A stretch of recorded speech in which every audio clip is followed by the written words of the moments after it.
ধ্যানে জীবন বিসর্জন ব্যক্তিই কেবল জ্ঞানী, স্ত্রী ব্যতিরেকে যৌনতার পরেই কেবল সে পুরুষ চরিত্রহীন।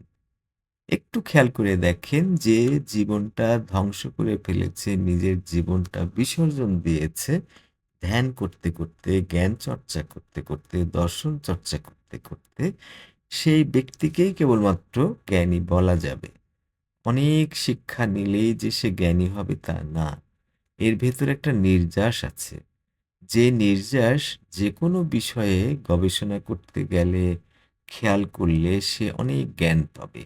তার মানে প্রেমিকার সাথে বসে থেকেই আপেল পড়াকে কেন্দ্র করেই যে নিউটন মাধ্যাকর্ষণ শক্তি আবিষ্কার করেছেন, এই কারণটাই হচ্ছে তিনি জ্ঞানী ছিলেন। তিনি বিজ্ঞানী নন। কিন্তু বিজ্ঞানের খাতায় সেই জ্ঞানটা উনি ব্যবহার করেছেন। তাই তাকে বিজ্ঞানী বলা হয়। আসলে তিনি কিন্তু জ্ঞানী। Rabindranath, Nazrul, Socrates, Aristotle, Plato এইসব অনেক মানুষ আছেন যারা কোটিতে একজন। এই সংখ্যাটা প্রায় কোটিতে একজন। তাদেরকে আমরা জ্ঞানী বলতে পারি।